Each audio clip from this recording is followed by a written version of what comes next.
शून्यातून ठीक आहे, पण काही लोक असतात जे आपली लाईफ मायनसमधून चालू करतात.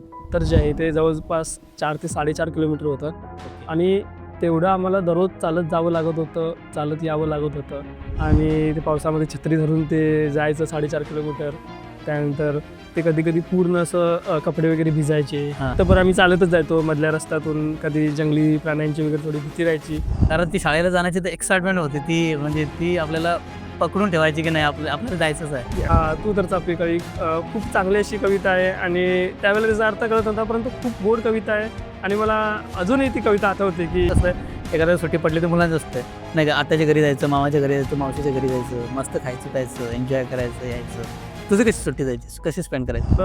आपली परिस्थिती आपली कमजोर आहे आणि आपल्याला जर शिकायचं असेल तर आपल्याला कुठे ना कुठे ते काम करावं लागेल. थोडा हातभार आपल्या शिक्षणाचं ओझं आपल्याला स्वतःवरती घ्यावं लागेल.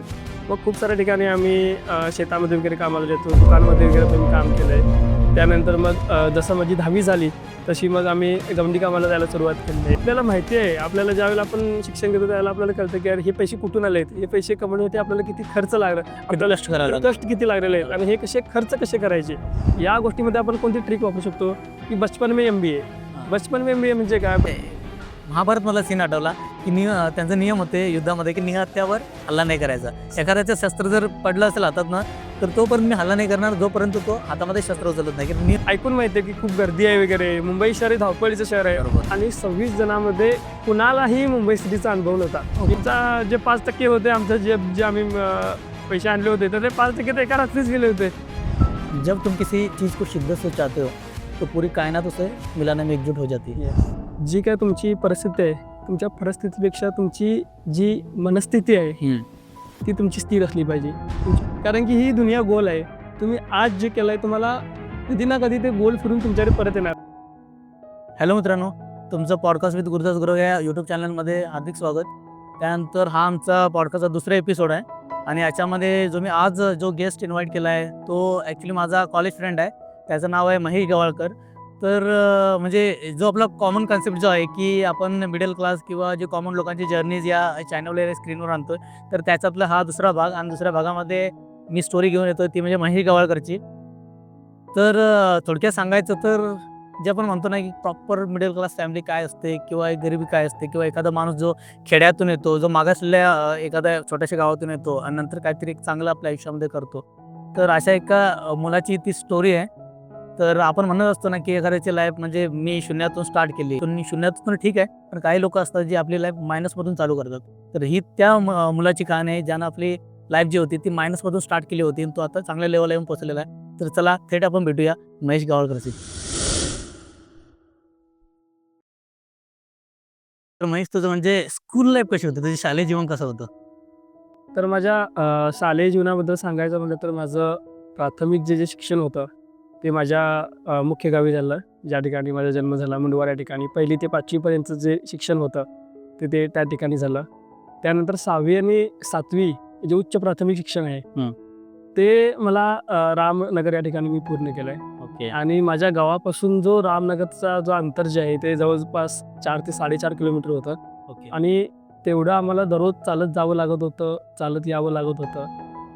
तर खूप ते कठीण काळ होता तो, कारण की तेवढं चालत जाणं, चालत येणं, पायवाटेनं पूर्ण लहान असताना. पायवाटेने. आणि त्यावेळी पाऊस पण तसे जोरात पडायचे बरोबर. आणि ते पावसामध्ये छत्री धरून ते जायचं 4.5 किलोमीटर. त्यानंतर ते कधी-कधी पूर्ण असं कपडे वगैरे भिजायचे आणि शाळेमध्ये ते भिजलेल्या कपड्यांनी दिवस काढायचा आपल्याला. बरोबर, पूर्ण दिवस आपण शाळा सुटेपर्यंत बसून राहायचं वगैरे. हो, ते शाळा सुटेपर्यंत पूर्ण भिजून राहायचं. तर एकंदर काळ तो कठीण होता खूप असा. त्यानंतर माझं हायस्कूल साठी मी इथं मामाच्या गावी शिफ्ट झालो. त्यानंतर मी 8वी ते 10वी माझं हायस्कूल जीवन हे ओलमनीमध्ये झालं. त्यानंतर कॉलेज लाईफमध्ये जांभोडी या ठिकाणी. बरोबर. तिथं पण आम्ही चालतच जायचो मधल्या रस्त्यातून. कधी जंगली प्राण्यांची वगैरे थोडी भीती राहायची. असं एकंदर ते खरतर प्रवास होता, पण ती मजा होती चालत जाण्याची मुलांबरोबर, फ्रेंडबरोबर आपल्या. कारण ती शाळेला जाण्याची तर एक्साइटमेंट होती, ती म्हणजे ती आपल्याला पकडून ठेवायची की नाही आपल्याला जायचंच आहे. ती शाळेची एक ओढ होती आपल्याला की शाळेला जायचं आहे आपल्याला आणि ती ओढ आपल्याला ती घेऊन जायची शाळेकडे. बरोबर. आणि ते चालत जाताना काही वाटायचं नाही. खूप आम्ही मजा केलेली आहे शाळेत जाताना. त्यानंतर मग कॉलेज लाईफमध्ये जर म्हणायचं तर 11वी-12वी पर्यंत पण आम्ही चालतच गेलोय. हां. आणि डिग्रीची जी लाईफ होती ती तेव्हापासून मग आम्ही बसने स्टार्ट केलं. ते खानापूरच्या ठिकाणी माझं शिक्षण पूर्ण झालं, डिग्री BCom ग्रॅज्युएशन माझं. त्या ठिकाणी मी बसमधून गेलो. ओके. मग अगोदर जे तू आता गाव तुझं जे होतं मुंदवाड गाव होतं, ठीक आहे. तर तिकडे आता आता बस सेवा वगैरे आहे का? अजून पण तिकडची पोरं असं नाही का शाळेला वगैरे चालत जातात असं चालू आहे? हां, आत्ता थोडा रस्ता पण चांगला झालेला आहे आणि बस सेवा पण आता चालू आहे. आता सुरळीत चालू आहे बस सेवा. त्यामुळे थोडं आता चांगलं झालेलं आहे त्या लोकांसाठी आणि त्या विद्यार्थ्यांसाठी पण चांगले झालेलं आहे आणि खूप सुधारणा झालेली आहे आता. ओके. तर आता कसं असतं माहिती की समजा आता पायवाटेने चालत जात असतो, बरोबर? तर आपल्याकडे वेळ असतो चालत जात असताना. तो एक अर्ध्या तासाचा किंवा पाऊण तासाचा म्हणतो वेळ असतो. तर तेव्हा म्हणजे कविता वगैरे आपल्याला पाठांतराला असायच्या, पोएम्स वगैरे. तर तेव्हा असं कधी झालं का म्हणजे वाटाने जाताना येताना तू कविता वगैरे पाठ केली किंवा म्हणजे असं तू प्लॅन वगैरे करायचा? कारण माझी अशी सवय होती, मी करायचो. हो.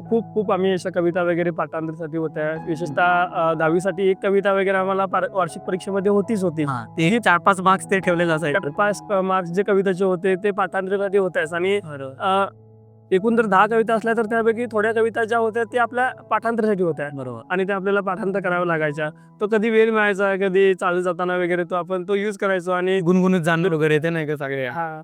आणि अशा होत्या कविता. त्यामध्ये आम्ही खूप साऱ्या कविता जाता पाठ वगैरे असं केलेलं आहे. तुला एखादी आठवते का तेव्हाची? हो, त्यापैकी माझी 10वीची मध्ये जी कविता होती ती तू तर चाफे कळी खूप खूप आवडती कविता. अरे मला पण आठवली तू तर चाफे. हां, तू तर चाफे कळी खूप चांगली अशी कविता आहे आणि त्यावेळेला त्याचा अर्थ कळत नव्हता, परंतु खूप गोड कविता आहे आणि मला अजूनही ती कविता आठवते, की त्यावेळेला मी पाठ केली होती, परंतु अजूनही त्याचे थोडे काही 1-2 ओळी जर आठवत असतील तर? हां, ही कविता 2 टप्प्यामध्ये आहे. 2 पॅराग्राफमध्ये आहे. मी तुला सेकंड पॅराग्राफमध्येचे थोडे शब्द आहेत ते मी तुला ओळी तुला सांगतो मी. की रात्रीच्या वनदेव पावनी बोलती रमणी तुला, तू वन राणी दिसन भवनी तुझ्या रूपात तुला. तव आदरावर मंजूळ गाणी ठसली कसली तरी, तव नयनी या प्रेम देवता धार विकारी बरी. तर छान अशा कविता आहेत, ओळी आहेत त्या आणि खूप बरोबर. खूप चांगलं तो आपल्याला तेवढा अर्थ नाही कळायचा होता. तो पण ती पाठांतर करण्यामध्ये किंवा म्हणून दाखवण्यामध्ये ते आपल्याला आपला कॉन्फिडन्स पण वाटायचा. मला कविता पाठांतर झालेली आहे किंवा आपल्या ॲक्युरेटी असायची. आता माझी 4-5 मार्क्स जे आहेत ते पक्के आहेत आणि ते मजा पण यायची त्यावेळी हो, पाठांतर वगैरे करायला. ते एक चांगलं वाटायचं कारण की ती कविता ते आपण पाठ केला होत्या आणि ते तेवढे मार्क आपल्याला ते निश्चित असायचे. बरोबर आहे.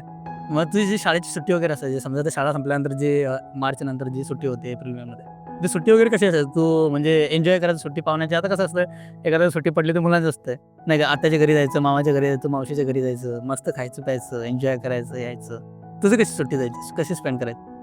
तर 7वी पर्यंतच्या सुट्ट्या तर ठीक गेल्या. 7वी पर्यंतच्या सुट्ट्या मी जास्तीत जास्त मी मामाच्या गावी जायचो. खूप मजा वगैरे करायचो, क्रिकेट खेळायचो, एन्जॉय करायचो. जंगली फळं त्यावेळेला आपल्याला जी मिळायची जवळ रानमेवा म्हणायचा मेवा, हा तो खूप आम्ही एन्जॉय केला त्यावेळेला. पण जसं जसं वय वाढत गेलं तसंच आपल्याला कळत गेलं की रिस्पॉन्सिबिलिटी वाढत गेली आपली आणि आपल्याला कळलं की आपल्याला जर यापुढे शिकायचं आहे तर आपल्याला जी आपली परिस्थिती जी जाणीव होते त्यानंतर कसं आम्ही मग सुट्टीमध्ये आम्ही कामाला वगैरे जायचो आणि ते काम करणं भाग होतं कारण की जो पुढचं शिक्षण जर आपल्याला पूर्ण करायचं असेल तर आपल्याला आपल्या फॅमिलीकडून तेवढं आपली परिस्थिती आपली कमजोर आहे आणि आपल्याला जर शिकायचं असेल तर आपल्याला कुठे ना कुठे ते काम करावं लागेल. थोडा हातभार आपलं शिक्षणाचं ओझं आपल्याला स्वतःवरती घ्यावं लागेल. मग खूप साऱ्या ठिकाणी आम्ही शेतामध्ये वगैरे कामाला जातो, दुकानामध्ये वगैरे पण मी काम केलं आहे. त्यानंतर मग जसं माझी 10वी झाली तशी मग आम्ही गवंडी कामाला जायला सुरुवात केली आहे.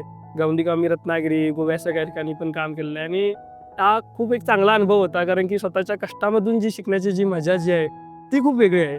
कारण की आपल्याला माहिती आहे आपल्याला ज्यावेळेला आपण शिक्षण घेतो त्यावेळेला आपल्याला कळतं की यार हे पैसे कुठून आले आहेत, हे पैसे कमवण्यासाठी आपल्याला किती खर्च लागला, आपल्याला कष्ट करायला लागतं. कष्ट किती लागलेले आहेत आणि हे खर्च कसे करायचे. तर ही आपल्याला एक जाणीव जी असते ना ती खूप चांगली आहे आणि त्या जाणीवेतून कसं माणूस मग आपल्याला जो वेळ मिळतो त्या वेळेचा उपयोग करून घेऊन आपण ते अजून कसं चांगलं करता येईल बरोबर. या गोष्टीकडे विचार करतो. तर इन शॉर्ट तुझी सुट्टी पडायची तर तू त्यावेळी जी सुट्टी पडलेली आहे ती पुढच्या वर्षीची म्हणजे जी फी वगैरे आहे तर ती भरायसाठी किंवा पुढचं जे वर्ष आहे तर त्याचा फायनान्शियल जो काही खर्च वगैरे येईल तर तो बजेट भरून काढण्यासाठी वगैरे तू बॅकअप रेडी करण्यासाठी म्हणून तू कामाला जायचा. अगदी खरं आहे. हे सेम असं व्हायचं. आमच्या खेड्यातली मला वाटतं महेश बरीचशी पोरं आहेत. इव्हन मी पण गेलो होतो आणि आमच्या जांभोटी भागातली बरीचशी पोरं आहेत गोव्याला वगैरे जातात, हॉटेल्समध्ये काम करतात किंवा गवंडी कामला करतात. परत मला असं प्राऊडली सांगावंसं वाटतं कॅमेरावर आज की खरं सांगतो मित्रांनो, म्हणजे तुम्ही जर अर्न अँड लर्न हे फक्त बोलण्यासाठी नाही राहिलं, आपण आपल्या खेड्यामध्ये या गोष्टी करत आहोत. आम्हा सगळ्यांना आपल्या परिस्थितीची जाणीव आहे आणि त्यामुळे आम्हाला माहिती आहे की आपली फी वगैरे आपण ती कलेक्ट करतो, कुठे कामाला जातो आणि ही गोष्ट फक्त आपल्याला पैसा मिळवून देत नाही तर ही गोष्ट आपल्याला पैशांची किंमत पण मिळवून देते. आणि दुसरी गोष्ट म्हणजे त्यातून आपल्याला भरपूर गोष्टी शिकायला पण मिळतात नाही का. तर आपला म्हणजे अभ्यास करायसाठी जे एक मोटिवेशन पाहिजे आपल्याला कळून येतं की भाई हे काम करत आहे आपण. जर आपण अभ्यास केला, चांगला केला, तर पुढं करिअरमध्ये काहीतरी चांगलं केलं तर आपण नाही का चांगल्या पोझिशनला राहू शकतो. अगदी जोपर्यंत आपण कुठे कामाला नाही जाणार, तोपर्यंत आपल्याला कष्ट नाही करणार, तोपर्यंत आपल्याला पैशाची किंमत नाही करणार, जोपर्यंत घर सोडून दूर दूर जाणार नाही, लाडात पाडात आई वडिलांच्या राहून आपल्याला या गोष्टी कळत नाही. जेव्हा आपण घर सोडतो तेव्हा आपल्याला गोष्टी समजायला चालू होतात. अगदी बरोबर. तर खरंच प्राऊड फील होतंय मला सगळे जांभळी भागातली मुलं जी पण म्हणजे कमवा आणि शिका या पॉलिसीवर म्हणजे तू पण आपलं जीवन चालवत आहेत. तेच केलेलं आहे. खूप चांगलं वाटतं. आपली सेम लाईफ आहे. अरे यार. त्यानंतरला आता कसं होतं म्हणजे तू टॉपर होता ठीक आहे. तर मला माहिती आहे की आम्ही एकाच कॉलेजमध्ये शिकलो वगैरे आणि पहिल्यापासून तू चांगला हुशार आहे आणि टॉपर पण आहे. तर जर टॉपर जो राहण्याचा एक जो फायदा आहे तो वास्तविक जीवनामध्ये पण टॉपरचा म्हणजे ते जे ॲटिट्यूड आपण मेंटेन करतो टॉपर असताना किंवा काही ज्या गोष्टी शिकतो तर त्याचा वास्तविक जीवनामध्ये पण पुढे जाऊन काय फायदा होतो का? या गोष्टीचा नक्कीच फायदा होतो. जेव्हा आपल्याला आपल्या आयुष्यामध्ये एखादी समस्या येते, एखादा प्रॉब्लेम येतो, त्या प्रॉब्लेमला अनालाइज करण्याचे जे वेज जे आपल्याला आहेत ते आपण कसं एखादा शाळेमध्ये शिकताना एक प्रॉब्लेम आला, काही आला, तर आपण ते वेगळ्या पद्धतीने हँडल करतो. तसं आपण त्याचे अल्टरनेटिव्ह वे पण शोधतो, त्याचे अल्टरनेटिव्ह सोल्युशन शोधतो. तसं एखाद्या आपल्या आयुष्यामध्ये जर आपल्याला प्रॉब्लेम आला, तर त्याचे कोणते अल्टरनेटिव्ह वे आहेत का ते आपण शोधायला सुरू करतो. बरोबर. की बाबा हा आपल्याकडे एक वे आहे, हा वे आहे, तर कोणता चांगला वे असं आपण अनालाइज करू शकतो. त्यानंतर आपल्याला एक टॉपर म्हणून आपल्याकडे आपण एक हे करतो की सपोज आपल्याला 6 विषयांचा अभ्यास आहे, तर आपल्या हातामध्ये काय किती विषय आपल्याला आहेत की जे आपल्याला थोडे इझी वाटतात आणि कोणते विषय आपल्याला आहेत की जे डिफिकल्ट आहेत. तर आयुष्यामध्ये पण कधी-कधी आपल्याला मल्टिपल प्रॉब्लेम येतात बरोबर. की आपल्याला ते फेस करायचे, आपल्याला त्याचं उत्तर द्यायचे.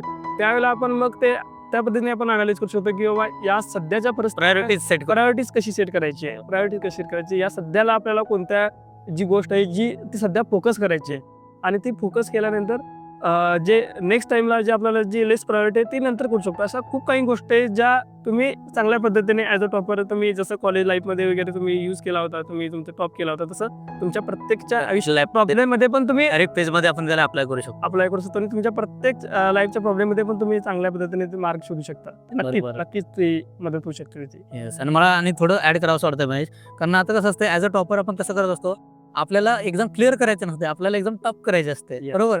त्यामुळे आपण जो अभ्यास करतो तो पूर्ण वाचन केलेलं असतं ज्या सब्जेक्टचं. आपण डिटेलमध्ये स्टडी केलेली असते. बरोबर. आपण कुठलाही चॅप्टर स्किप नाही करत. बरोबर. आता एखाद्याला क्लिअर करायचं आहे तर तो जेमतेम त्याला माहिती असेल की आपल्याला एवढे म्हणजे लेसन करायचे आहे, त्यातून आपले एक्झाम क्लिअर होऊन जाईल. पण आपल्याला टॉप करायचं असल्यामुळे आपण सगळं कव्हर करतो. बरोबर. इन डिटेल कुठल्या पण गोष्टीची जी स्टडी करण्याची जी एक मेथड आहे किंवा जी एक पद्धत आहे ती कुठे ना कुठे तो ॲटिट्यूड आपल्यामध्ये इनबिल्ड होतो आणि तो पुढे जाऊन कुठल्या पण आपण क्षेत्रात गेलो तर कुठल्याही फील्डमधलं डिटेल्ड नॉलेज घेण्याची जी स्किल आहे प्लस तो जो ॲटिट्यूड आहे तो ॲटोमॅटिकली डेव्हलप झालेला असतो. त्यामुळे आपण कुठल्या पण फील्डमध्ये जाऊन एक्सपर्ट होऊ शकतो. यस. त्यानंतर आपण कोणत्याही गोष्टीमध्ये जाऊन त्याचा देखील अभ्यास करतो आणि आपल्याला ते पूर्ण अजून एक्सपर्टाईजमध्ये आपल्याला वाढवते स्किल, त्याच्या पूर्ण नॉलेज वाढवतं आपलं आणि ती खरंच एक चांगली गोष्ट आहे.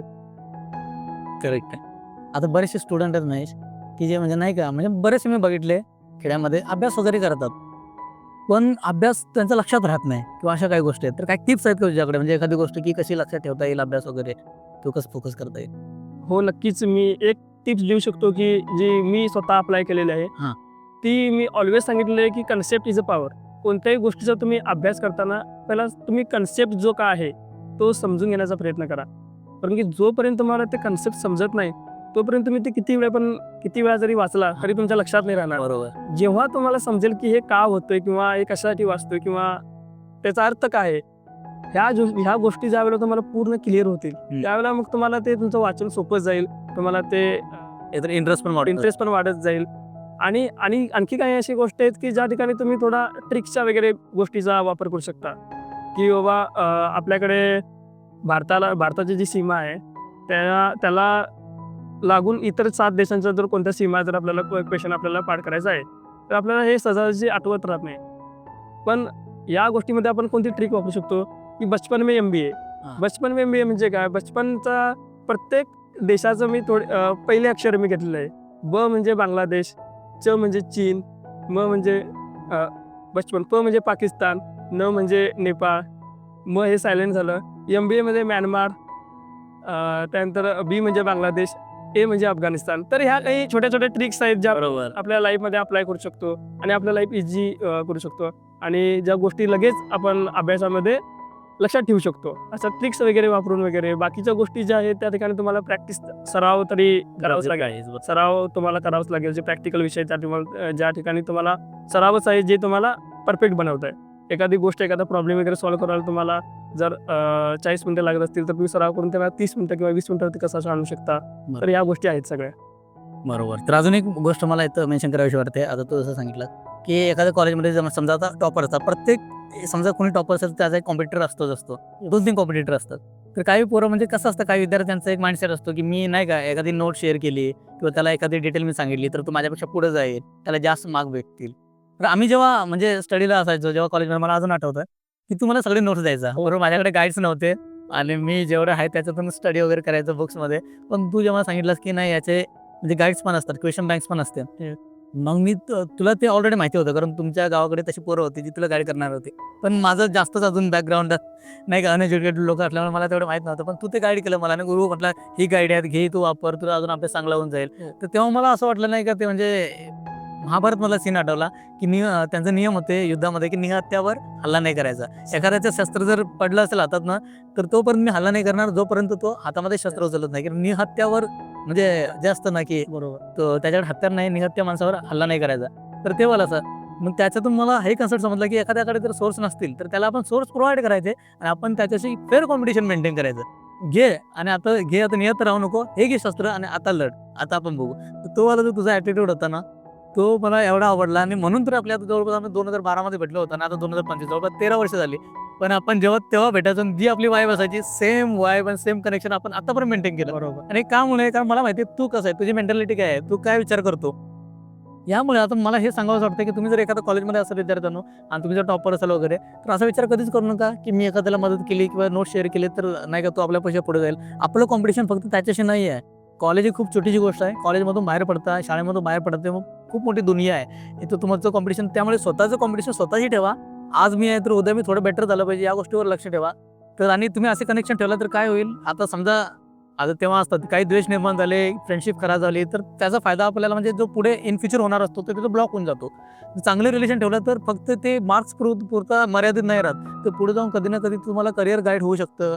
आयुष्यामध्ये कुठल्या पण अप्स अँड डाऊन्समध्ये तुम्हाला ते मदत होऊ शकतं किंवा एक हेल्पिंग हँड म्हणून तुमचा एक चांगला मित्र तुम्ही बनवू शकता. त्यामुळे मला वाटतं की शेअरिंग इज केअरिंग हे फक्त टिफिन पुरतं नाही राहिलं, तर ते अभ्यासामध्ये म्हणा किंवा आपल्या वर्किंग कल्चरमध्ये म्हणा किंवा करिअर गायडन्समध्ये म्हणा, सगळीकडे अप्लाय होतं. त्यामुळे शेअरिंग करत राहिलं पाहिजे आणि नॉलेज ही एक अशी प्रॉपर्टी आहे, शेअर केल्यानं कधीच कमी नाही होत. त्याचं डेप्रिशिएशन कधी होत नाही, त्याचं एप्रिशिएशनच होतं कॉमर्स लँग्वेजमध्ये जर सांगायचं तर. कधीच नाही, कधीच नाही. मग जेव्हा माझ्या तुझा म्हणजे कॉलेज वगैरे संपलं, ठीक आहे. नंतरला तू जॉबसाठी वगैरे गेला, नवीन जॉब होता, सगळी एक्साइटमेंट वगैरे होती. म्हणजे कसं होतं म्हणजे करिअर ॲक्चुअली कॉर्पोरेट करिअर तुझं कसं चालू झालं किंवा कुठून तुला कळलं की हे ऑप्शन्स आहेत लाईफमध्ये पुढे जाऊन? करिअर म्हणजे जसं मी सांगितलं, की लहानपणापासून जबाबदारी नावाची तर गोष्ट होतीच. जबाबदारी पहिल्यापासूनच होती. जे शिक्षण वगैरे जे होतं आमचं ते पहिल्यापासून आम्ही सुट्ट्यामध्ये जो वेळ मिळायचा ते कामाला जाऊन वगैरे पैसे मिळवूनच आम्ही करायचो. तर त्यावेळेलाच एक आयडिया आली होती, की आपल्याला आपलं शिक्षण पूर्ण झालं, की आपल्याला करिअर स्टार्ट करायचं आहे आणि ते करिअर स्टार्ट करण्यासाठी कमीत कमी आपल्याला ग्रॅज्युएशन पाहिजे. बरोबर. आणि जसं ग्रॅज्युएशन झालं तसं मग मी मार्ग शोधायला सुरू केले, की बाबा मी कोणत्या ठिकाणी करिअर करू शकतो. तर त्यावेळेला माझे खूप सारे मित्र आमच्या गावामधून जे आता पुण्यासारख्या ठिकाणी किंवा मुंबई, बेंगलोरसारख्या ठिकाणी ते जॉबला वगैरे गेलेले आहे. त्यांच्याकडून थोडं मोटिवेशन घेतलं आणि त्यांनी पण थोडे कौटिल्य किंवा कौटिल्यसारख्या युनिव्हर्सिटी आणि हुबळीला धारवाडला एक युनिव्हर्सिटी आहे, मला ती आठवत नाही आता. त्या ठिकाणी जाऊन त्यांनी एक कोर्स केला होता 6 महिन्याचा. तर तिथून पण आपल्याला त्यांनी शिक्षण वगैरे देऊन आपलं नॉलेज, स्किल्स वगैरे इम्प्रूव्ह करून त्यांनी जॉब वगैरे प्रोव्हाईड करतात. जॉब असिस्टंट देतात. ओके. हे मी सगळं ऐकलं होतं आणि या सगळ्या गोष्टीचा माहिती घेऊन मग मी कौटिल्याला हुबळीमध्ये जॉईन केलं आणि त्यांनी आपले जे सॉफ्ट स्किल आहेत, कारण की बेसिक तर नॉलेज आपल्याला कॉलेजमध्ये कळतं, बरोबर. पण तुझ्या इंटरव्ह्यूसाठी ज्या सॉफ्ट स्किल लागतात, ज्या इंटरव्ह्यू क्रॅक करण्यासाठी आपल्याला सॉफ्ट स्किलची जी गरज आहे, बरोबर. ते तिथं त्या ठिकाणी त्यांनी चांगलं घडवतात. आणि मग मी तिथं जॉईन केल्यानंतर माझा इंटरव्ह्यू सिलेक्ट झाला. मी TCSमध्ये हां, पहिला जॉब TCS. पहिला जॉब माझा TCSमध्ये आणि जे होते ते आमचं कॅम्पस सिलेक्शन होतं तिथं आणि लोकेशन होतं मुंबई माझं. ओके. आणि मुंबईमध्ये मी माझा फर्स्ट जॉब म्हणून मी TCSमध्ये जॉईन केला होता. ओके. मग कसं होतं पहिला दिवस होता, तू जॉइनिंगसाठी गेला, एक्साइटमेंट होती, नवीन शहर होतं, सगळ्या गोष्टी नव्या होत्या. पहिला दिवस कसा होता तुझा जॉबचा? पहिला जॉब सांगायचं तर खूप एंटरटेनिंग होता दिवस तो. खूप एक्सायटेड होता ओके. आणि खूप सांगायचं त्या दिवसाबद्दल. अजूनही लक्षात आहे माझ्या, कारण की पहिल्या दिवशी एक ग्रामीण भागातून मुलगा जो कधीही पुणे किंवा मुंबई शहरमध्ये कधीही यापूर्वी कधी गेला नव्हता आला नव्हता. आणि फर्स्ट टाइम जॉबसाठी त्या शहरामध्ये जातोय आणि त्या शहराबद्दल आपल्याला ऐकून माहिती आहे की खूप गर्दी आहे वगैरे. मुंबई शहर हे धावपळीचं शहर आहे. बरोबर. आपण चित्रपटामध्ये वगैरे. चित्रपटामध्ये वगैरे बघतो आपण कशी गर्दी आहे वगैरे. आणि त्या शहरामध्ये जॉब करण्यासाठी जातोय तर ही खूप वेगळी गोष्ट होती. बरोबर. ग्रामीण भागातल्या मुलासाठी ही खूप वेगळी गोष्ट आहे. मेट्रो सिटीमध्ये मेट्रो सिटीमध्ये कधी अनुभव नाही त्या गोष्टीचा. आणि जॉब लागल्यानंतर मी ज्यावेळेला फर्स्ट टाइम सिटीमध्ये गेलो होतो, आम्ही 26 जणांचं आमचं कॅम्पस सिलेक्शन झालं होतं. हां. आणि 26 जणांमध्ये कुणालाही मुंबई सिटीचा अनुभव नव्हता की मुंबई सिटी कशी आहे. आम्ही मंडेला आमचं जॉईनिंग होतं आणि आम्ही सगळे संडेला गेलं. सकाळी जाऊन पोचलो होतो. हां. आणि सकाळी गेल्यानंतर त्या शहरामध्ये कुठे जायचं, काय करायचं, कुठे रूम शोधायची आणि ऑफिसपासून आपलं अंतर किती असलं पाहिजे जे आपण ट्रॅव्हल करू शकतो बरोबर. याची काही आयडिया नव्हती. आम्ही सकाळी जाऊन पोचलो होतो तिथं आणि रूम्स वगैरे शोधायला सुरू केल्या होत्या. दिवसभर अक्षरशः फिरून आम्ही पूर्ण त्या एरियामध्ये ज्या ठिकाणी आमची कंपनी होती ज्या ठिकाणी जॉईनिंग करायसाठी आम्हाला बोलवलं त्या ठिकाणच्या आजूबाजूचे आम्ही आजूबाजूचे जे एरिया होते त्या ठिकाणी आम्ही रूम्स वगैरे शोधायचा प्रयत्न केला. आणि आम्हाला असा अनुभव आला की त्या ठिकाणी रेंट जे आहे ते 25,000 प्रति महिना, 30,000 प्रति महिना आणि जे डिपॉझिट आहे ते 50,000, 60,000, 70,000 असं आहे. आणि आम्ही खूप शॉक झालो पहिल्या दिवशी. काय आहे? कारण की आम्ही सगळ्यांनी ऑलमोस्ट 10,000 किंवा 5,000 तेवढं एक खिशामधून बरोबर. एक महिन्यासाठी पैसे घेऊन आलो होतो. आणि इथं रेंटच सांगतायत की 25,000, 30,000 आहे. तर कसं करायचं आता? तर पूर्ण दिवसभर आम्ही रूम शोधून संध्याकाळी आम्हाला कळून चुकलं की नाही आता आपण कुठेतरी एक रूम शोधूया, आजचा दिवस बघूया आणि उद्या जर जॉईनिंग आहे त्या ठिकाणी जाऊन आपण बोलूया आपल्या मॅनेजरशी. तर आम्ही रात्री एक रूम केली आणि त्या रूममध्ये एका दिवसाला फक्त राहायचे ₹500. जेवण नाही, काही नाही, फक्त राहण्यासाठी ₹500. तर आमचा जे 5% होते आमच्या जे आम्ही पैसे आणले होते तर ते 5% तर एका रात्रीच गेले होते. ओके. एका रात्रीच गेले होते. मग नेक्स्ट दिवशी माझा जॉईनिंगचा पहिला दिवस. आम्ही सगळेजण 26च्या 26 जण पूर्ण बॅगा घेऊन कंपनीमध्ये चाललो आम्ही जॉईनिंगसाठी. आणि आम्ही हे सांगायला की आम्ही आता उद्यापासून नाही येणार कारण की आम्हाला इथे राहण्याची सोय झालेली नाही आहे. आम्हाला ह्या शहरामध्ये नाही आहे. म्हणजे लोकांना पहिल्या कंपनीबद्दल चांगलं हे बसलं, आपल्याला एक एक्सायटेड असते. बरोबर. आम्ही सांगण्यासाठी चाललोय की आम्ही नाही उद्यापासून येणार. पहिल्या दिवशी फ्रस्ट्रेशन आलं ते एकदम. त्या दिवशी मुंबईमध्ये आम्हाला जागा राहायला मिळत नाहीये किंवा आमच्या बजेटच्या सगळं बाहेर जात आहे. हां. आणि आम्ही सांगण्यासाठी चाललोय की नाही आम्ही उद्यापासून जॉईन नाही होणार.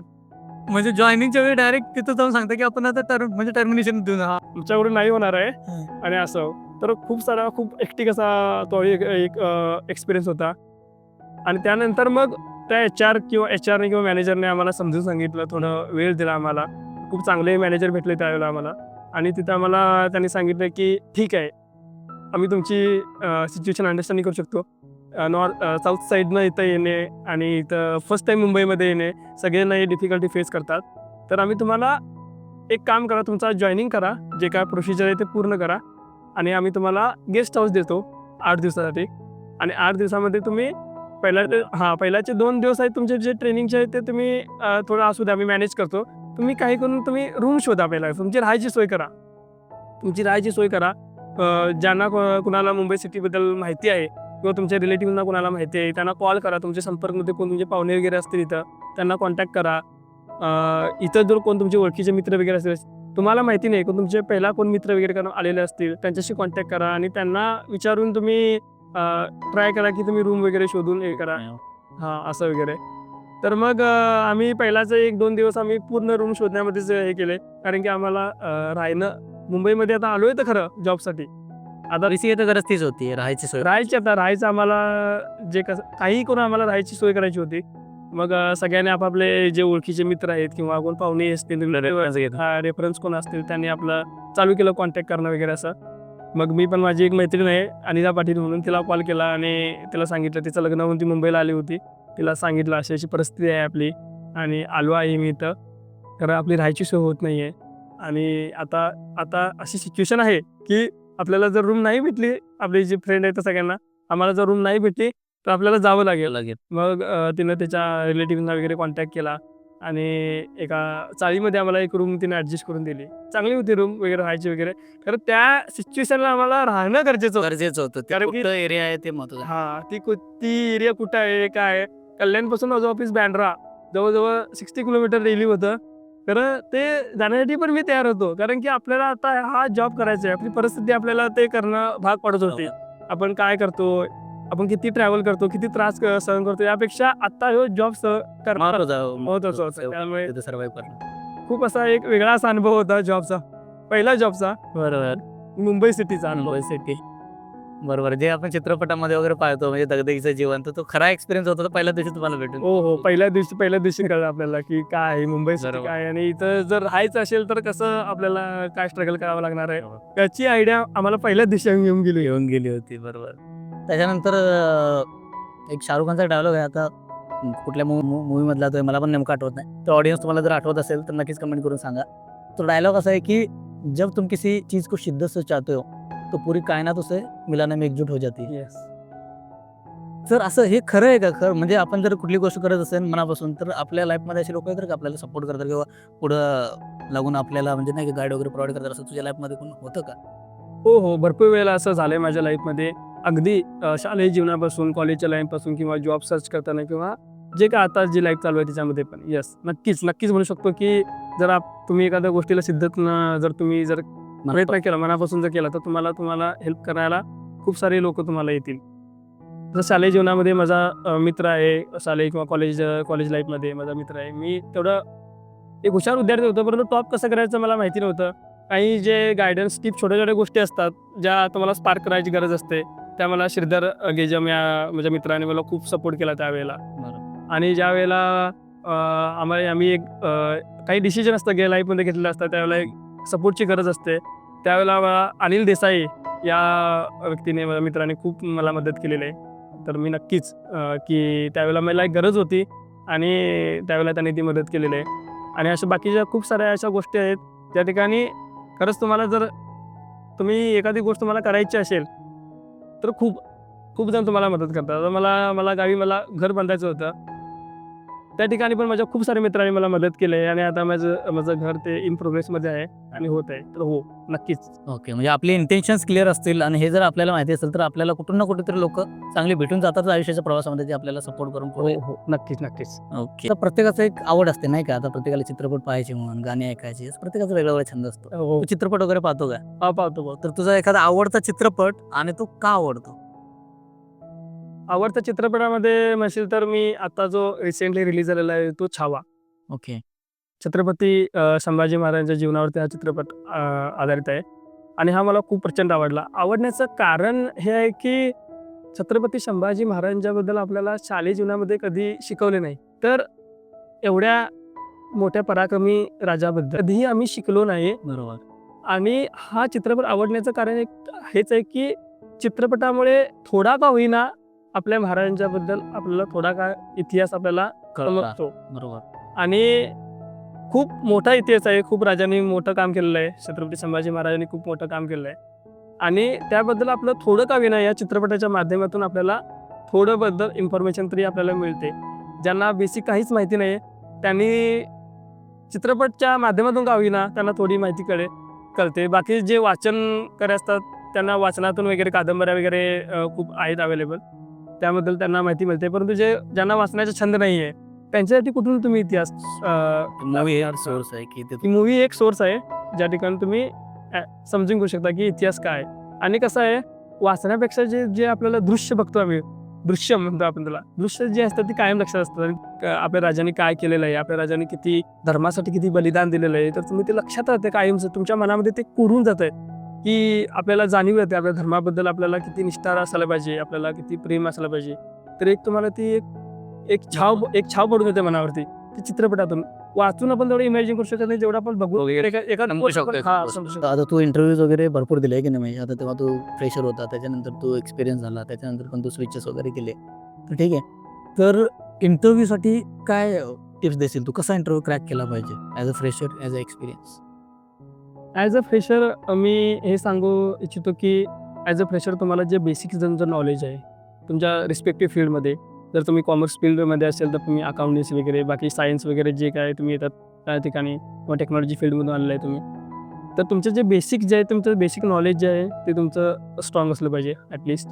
आणि त्यानंतर जे आपल्याला कम्युनिकेशन स्किल आहे, तुमचं नॉलेज तुम्हाला समोरच्या माणसाला कन्वे करता आलं पाहिजे. बरोबर आहे. समोरच्या माणसाला तुम्ही पटवून दिलं पाहिजे की आहे माझ्याकडे काहीतरी स्किल आहे. Potential आहे. हां. बरोबर. आणि ती सांगण्याची जो वेळ आहे त्यामध्ये ते कम्युनिकेशन स्किल तुमचं. तर नॉलेजबरोबर तुमचं जे काही कम्युनिकेशन स्किल. आणि तिसरी गोष्ट मला जी वाटतं की कॉन्फिडन्स. ओके.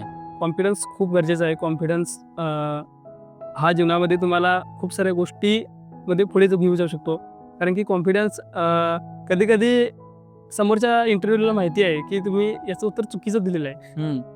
तरी पण जो तुमचा कॉन्फिडन्स जो आहे की ॲटलीस्ट आपण ट्राय केलं. अदर क्वेश्चन्स मधून तुझं नॉलेज किंवा कशा पद्धतीने हां. प्रेझेंट करता.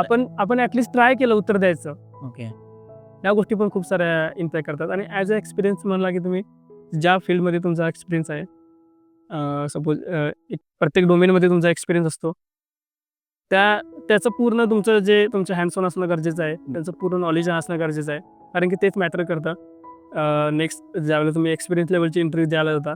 कारण की एखाद्या फील्डमध्ये तुमचं किती हँड्स ऑन किती आहे नॉलेज आहे. हां, तर मग तुम्हाला किती येतं आहे तेच गरजेचं आहे. आणि एक्सपिरियन्ससाठी मी ते सांगू शकतो की तुम्हाला त्याचं पूर्ण डिटेलमध्ये अभ्यास करणं गरजेचं आहे जाण्यासाठी. बरोबर. आणि मला वाटतं कधी-कधी म्हणजे इंटरव्ह्यूमध्ये म्हणा किंवा रिअल लाईफमध्ये म्हणा, ही एक गोष्ट आहे जी अप्लाय होते. मला सांगावीशी वाटते त्या ठिकाणी. म्हणजे लाईफमध्ये आपल्याला काय केलं पाहिजे, त्याच्यापेक्षा आपल्याला काय नाही केलं पाहिजे, हे जेव्हा आपल्याला समजतं ना, तेव्हा आपली लाईफ अजून इझी होऊन जाते. कारण काय केलं पाहिजे सगळेजण सांगतात, पण काय नाही केलं पाहिजे, ही खूप क्वचित लोक असतात जे सांगून जातात. त्यामुळे आपल्याला कळलं पाहिजे की काय करायला पाहिजे हे सगळ्या जनतेला माहिती आहे. पण काय नाही केलं पाहिजे, डू पेक्षा डोंट महत्त्वाचं आहे. डोंट्स कुठले आहेत त्या गोष्टीसाठी. हे जेव्हा आपल्याला कळतं ना, तेव्हा आपली लाईफ अजून इझी होऊन जाते. ती मग इंटरव्ह्यू असू दे, प्रॅक्टिकल लाईफ असू दे किंवा कुठलाही क्षण असू दे. खूप चांगली गोष्ट मेन्शन केलीस तू खरंच. काही नाही केलं पाहिजे हे सगळ्यात महत्त्वाची गोष्ट. सगळ्यात महत्त्वाची गोष्ट आहे. तर आज जर आमच्या ऑडियन्सला एखादा बेस्ट म्हणजे मेसेज द्यायचा असेल या पॉडकास्ट थ्रू, तर तू काय सांगू इच्छितो? मी हा मेसेज सांगू इच्छितो की जी काय तुमची परिस्थिती आहे, तुमच्या परिस्थितीपेक्षा तुमची जी मनस्थिती आहे ती तुमची स्थिर असली पाहिजे. तुमची परिस्थिती कोणती असू दे. परिस्थिती आपल्याला कधी खराब येते, कधी अति खराब येते, बरोबर. कधी तुमची चांगली येईल. तुमच्या चांगल्या परिस्थितीमध्ये, तुमच्या वाईट परिस्थितीमध्ये पण तुमची जी मनस्थिती जी असते ती मनस्थिती तुमची स्थिर पाहिजे. जर तुमची मनस्थिती स्थिर असेल तर तुम्ही नक्कीच चांगला वेळ असेल तर तुम्ही ती अजून चांगली करू शकता. जर वाईट वेळ तुमच्यावर आली असेल तर त्या वाईट वेळेमध्ये तुम्ही कसं बाहेर पडायचं बरोबर. यावर तुम्ही विचार करून त्या वाईट वेळेमध्ये सुद्धा तुम्ही काही चांगलं शिकून तुम्ही बाहेर पडता. बरोबर. तर तुमची मनस्थिती जर ठीक नसेल तर तुम्ही त्याप्रमाणे तुम्ही वागायला सुरुवात करता. मग कधी कसं होतंय, रिॲक्ट करतोय. बरोबर. आपल्याला रिस्पॉन्ड करायचे आहे. बरोबर. प्रत्येक गोष्टीला लगेच आपण रिॲक्ट करत असतो. रिॲक्ट जर मनस्थिती जर ठीक नसेल तर आपण लगेच रिॲक्ट करायला सुरू करतो. बरोबर. आणि जर आपली मनस्थिती जर चांगली असेल आपण त्याला तर रिस्पॉन्ड आपण त्याला रिस्पॉन्स करतो. आणि रिस्पॉन्स ज्यावेळेला आपण करतो तो खतरनाक असतो. बरोबर. कारण की तो आपण पूर्ण विचार करून केलेला असतो. रिॲक्ट म्हणजे काय, हा काहीतरी आपल्याकडे आलं आणि लगेच त्याला आपण रिॲक्ट झालो. पण ज्यावेळेला आपण रिस्पॉन्ड करतो तर ते चांगलं करतो. आणि दुसरं संदेश मी देऊ इच्छितो की ऑडियन्सला की काही पण असू दे, तुम्ही आपले कर्म चांगले करा. कारण की ही दुनिया गोल आहे. तुम्ही आज जे केलंय तुम्हाला कधी ना कधी ते गोल फिरून तुमच्याकडे परत येणार आहे. जर तुम्ही चांगलं केलेलं आहे तर तुम्हाला तशी चांगली माणसं तुम्हाला परत भेटतील. तुमचे कर्म पण चांगले होतील आणि तुम्हाला त्याचे रिझल्ट पण चांगले भेटतील. बरोबर. जर तुमचे कर्म तुम्ही आज कोणाला तरी वाईट कोणाच्या आयुष्याबद्दल वाईट केला कोणी किंवा वाईट विचार करताय तर तुम्हाला कधी ना कधी फिरून ते तुमच्याकडे परत येणारच आहे. बरोबर. आणि कॉमर्स लाईफमध्ये आपण म्हणतो की बॅलन्स शीट टॅली झाली पाहिजे. तर तुम्ही चांगले कर्म केला तर तुम्हाला चांगलंच भेटेल. जर वाईट केला तर नक्कीच वाईट भेटेल. आणि ह्या जन्मामध्येच तुम्हाला देव पुढच्या जन्मामध्ये काही कॅरी फॉरवर्ड करणार नाही. या जन्मामध्येच तुम्हाला बॅलन्स शीट टॅली करून लिसम पाठवून दिला. हे याच्यावर मी खूप बिलीव्ह करतो. ओके. सो बिलीव्ह इन कर्म. कर्मावरती खूप माझा विश्वास आहे. कर्म तुमचं चांगलं पाहिजे. बरोबर आहे. बाकी तुम्ही भक्ती करा नाही करा, परंतु तुमचं कर्म हे चांगलं पाहिजे. जर तुम्ही कर्म वाईट करताय आणि देवाची भक्ती करताय त्याला काय अर्थ नाही. त्याला काय मला वाटत नाही की त्याला काही अर्थ आहे. बरोबर. कर्म आपलं चांगलं पाहिजे. कर्मामध्येच सगळं आहे. एक्झॅक्टली. बरोबर आहे तुझं पण. नाहीतर आपण कसं करतो, देवाची पूजा अर्चा, देवभक्ती सगळ्या गोष्टी करतो त्या गरजेच्या पण आहेत. नक्कीच आहे. पण त्या सगळ्या करून जर आपण आपलं कर्म चांगलं नसेल, आपलं वागणं चांगलं नसेल किंवा या गोष्टी असतील, तर त्याचा काही फायदा होत नाही. आपण फक्त असा विचार करतो की एखाद्याचं म्हणजे वाईट केल्यानंच वाईट होतं, तर असं नाही. वाईट विचार करणं हे देखील एक पाप आहे. बरोबर. आणि आपण ते नाही केलं पाहिजे. आणि जर आपण दुसऱ्याचं असं वाईट विचार करत असतो, तर निगेटिव्ह जी एनर्जी आहे, ते आपल्या आसपास कुठं ना कुठेतरी असते आणि त्याचा निगेटिव्हली इम्पॅक्ट आपल्यावर होत असतो. आपण न कळत दुसऱ्यासाठी तो विचार करत असतो, पण न कळत त्या गोष्टीचा इम्पॅक्ट आपल्यावर होत असतो, जे आपल्याला कळत नाही. त्यामुळे खरंच कर्मा जो आहे ना, तो म्हणजे काय असतं ना, की हर एक कंपनीचं हिशोब करायसाठी म्हणजे एक अकाउंटंट असतो, तसं सगळ्या जगाचा हिशोब किताब करण्यासाठी कर्म आहे आणि तो नक्कीच फिरून ते टॅली करूनच बॅलन्स शीट देतो. ते कॉमर्स भाषेमध्ये सांगायचं. बरोबर आहे. तर आता एक रॅपिड फायर राउंड घ्यायचा आहे आपल्याला मॅ तर वैभव तुला एक रॅपिड फायरचे काही क्वेश्चन विचारतो. 2 ऑप्शन देईन मी तुला. हो. तर त्याच्यामधून तुला एक चॉईस करायचं. ठीक आहे? हो. टीव्ही की मोबाईल? मोबाईल. ओके. तर मेल बेस्ट फ्रेंड की female best friend? Female best friend. ठीक आहे. हार्ड वर्क की smart work? Smart work. Okay. Carrom की चेस? Always chess. ठीक आहे की लव्ह मॅरेज की arrange marriage? Arrange marriage with love person. Okay भाई. ठीक आहे. तर मित्रांनो, आजचा पॉडकास्टचा डिस्कशन करून आम्ही या ठिकाणी म्हणजे संपवलेलं आहे. आता महेशनं पण आपली जर्नी आणि जो काय त्याच्याकडे अनुभव होता, नॉलेज होतं, त्या ठिकाणी शेअर केलं आहे. तर माझा अजून असा प्रयत्न असेल की आपल्या मोस्टली मी फोकस करतोय बेळगाव जिल्हा खानापूर तालुक्यात आपल्या जांभुटी विभागातून अशा ज्या मुलांनी काहीतरी लाईफमध्ये केलेलं आहे, स्ट्रगलिंग त्यांची स्टोरी आहे आणि त्यांनी लाईफमधून आपल्या म्हणजे शून्यातून म्हणा किंवा मायनसमधून म्हणा, खूप मागासलेल्या गावातून त्यांनी सुरुवात केली छोट्याशा आणि आता त्यांनी चांगलं पोझिशनला आले किंवा लाईफमध्ये काहीतरी चांगलं केलं आणि त्यांच्याकडे शेअरिंग करण्यासारख्या गोष्टी आहेत. तर अशा लोकांना स्क्रीनवर आणण्याचा किंवा अशा लोकांची जी स्टोरी आहे, ती स्टोरी इथपर्यंत ऑडियन्सपर्यंत आणण्याचा माझा प्रयत्न असेल आणि त्यासाठी तुम्ही आमच्या म्हणजे यूट्यूब चॅनलला सबस्क्राईब करून ठेवा, ज्याचं नाव आहे पॉडकास्ट विथ गुरुदास गुरव. आणि तुम्ही हा व्हिडिओ पहा आणि ते कमेंटमध्ये आम्हाला मेन्शन पण करा. काही सजेशन असतील, काही फीडबॅक असेल तर तो पण द्या आणि आम्हाला कळवा की हा व्हिडिओ कसा झाला आहे. आणि लाईक करा, शेअर करा, सबस्क्राईब करा. स्टे ट्यून मित्रांनो. थँक्यू.